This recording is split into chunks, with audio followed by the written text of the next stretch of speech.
जय हिंद दोस्तों, मैं सामाजिक कार्यकर्ता मिथिलेश सिंह कुशवाहा। जैसे में आप जानते हैं कि हमारे देश के महत्वपूर्ण अंग हमारे मजदूर भाई है और आज 1 मई है, मजदूर दिवस है।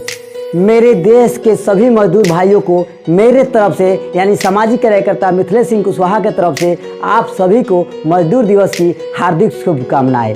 मेरे मजदूर भाइयों, आप जैसे जानते हैं कि कोई कार्य छोटा नहीं होता और कोई कार्य करने वाले कभी छोटे नहीं होते हैं। बस सबका वेशभूषा बदल जाता है लेकिन कार्य सबको करना पड़ता है। आप जानते हैं मालिक के बिना नौकर का कोई अस्तित्व नहीं होता है और नौकर के बिना मालिक का कोई अस्तित्व नहीं होता।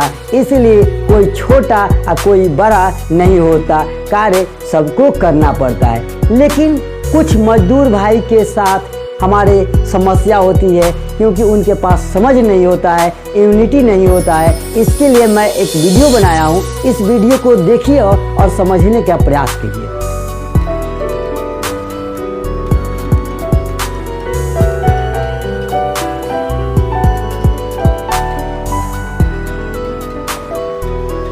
तो आपने वीडियो को देख ही लिया, तो इस वीडियो से आपको क्या समझ में आ रहा है? इस वीडियो से आपको यूनिटी समझ में आ रहा है। यदि आप 100 मजदूर हैं और 100 मजदूर एक साथ है, एक सोच रख रहे हैं, तो आपके साथ किसी भी प्रकार का शोषण नहीं हो सकता है। यदि आप सब में यूनिटी रहे, मैं इस चिट्ठी के माध्यम से सभी को बताना चाहता हूँ, यदि मेरे मजदूर भाइयों को कोई आफत आ रहा है तो सब किसान भाई, सब स्टूडेंट, सभी लोग एक होकर हम उसके हक के लिए लड़ाई हमें लड़ना चाहिए। अगर हम थोड़ा थोड़ा में बट गए तो हम लोग किसी भी काम में सफल नहीं हो सकते हैं। जब भी इनके ऊपर समस्या है तो आप सब एक होकर बात कीजिएगा, तभी आप उस समस्याओं को निपट सकते हैं। मेरे दोस्त, मजदूर दिवस पे जानते हैं कि मजदूरों के प्रति ज़्यादा रेस्पेक्ट नहीं मिलता है। मैं गांव में देखता हूँ कि बहुत से जो बड़े बड़े साहब लोग हैं कहते हैं, अरे इधर आओ, इधर आओ, ये काम करो, अलग टाइप से बोलते हैं। काम करना कोई बुरी बात नहीं है, लेकिन उसके प्रति कैसा व्यवहार करना चाहिए, ये व्यवहार मजदूरों के प्रति नहीं होता है। उनके साथ अभद्र व्यवहार भी किया जाता है। तो इन सभी चीज़ों को, इन सभी समस्याओं से हमें निपटना होगा। इस चीज़ को निपटने के लिए हमें सबसे पहले शिक्षित और समझदार होना होगा। हमें शिक्षा चाहिए और हमें समझदार होना चाहिए। हमें अपने अधिकार के बारे में जानकारी होना चाहिए। हम देखें तो हमारा जैसे 100 मजदूर है, जिसमें से 80 और 20, मात्र 10 से 20% ऐसे मजदूर होंगे जो शिक्षित होंगे। उनके साथ उनका मतलब अधिकार का हनन नहीं होता है। लेकिन 80% ऐसे मजदूर हैं जिनके साथ उनके साथ अभद्र व्यवहार किया जाता है, उनके साथ शोषण किया जाता है, उनके अधिकार का पूरा प्रयोग करने नहीं दिया जाता है, ज़बरदस्ती काम करवाया जाता है। तो मेरे प्यारे दोस्त, आज से आप जागरूक हो जाए और मैं सभी मजदूर भाइयों से कहना चाहूँगा कि आप एक मजदूर हैं तो सबसे पहले मान लीजिए कि आप एक मजदूर हैं। क्या है? आप एक मजदूर हैं, आपकी पत्नी है, आपके 2 गो नुन्ना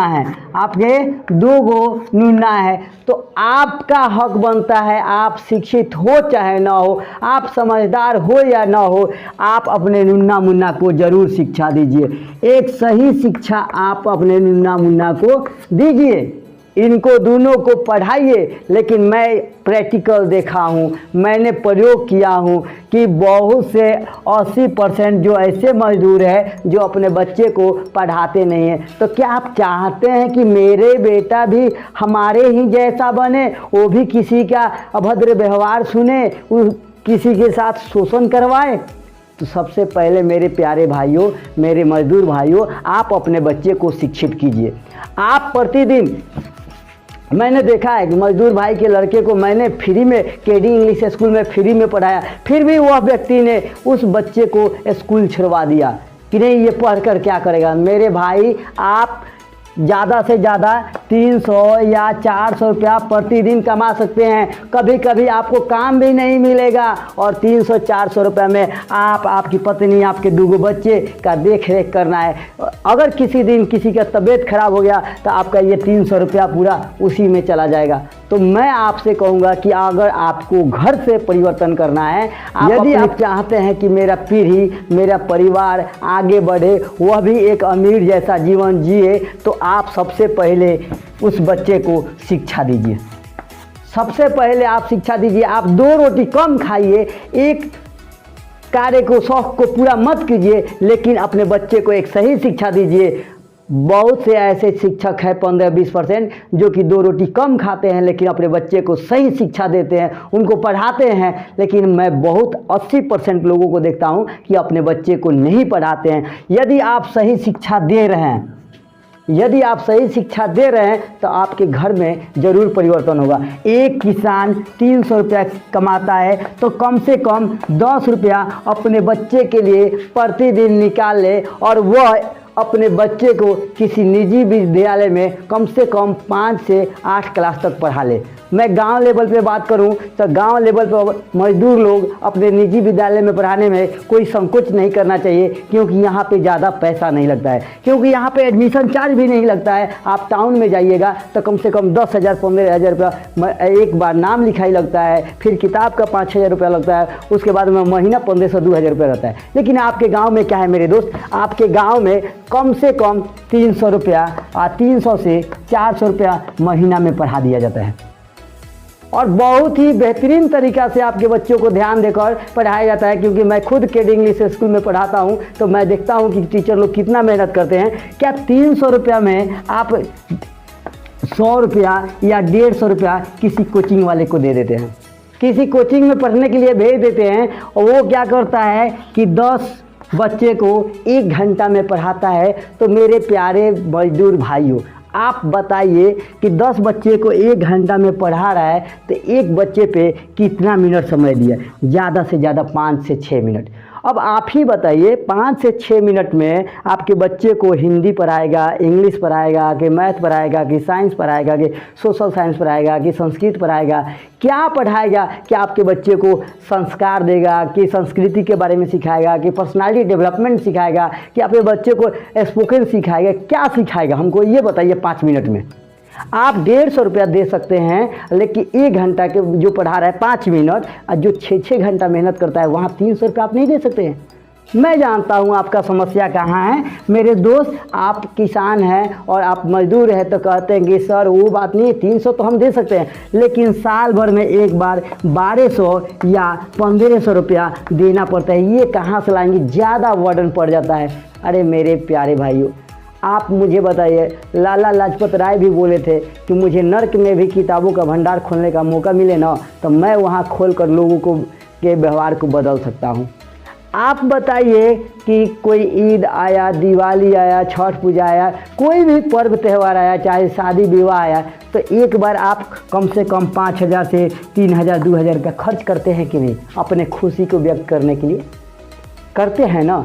तो क्या आप 1 साल में अपने बच्चे के खुशी के लिए, अपने बच्चे के भविष्य के लिए 1200 रुपया 1500 रुपया खर्च नहीं कर सकते हैं?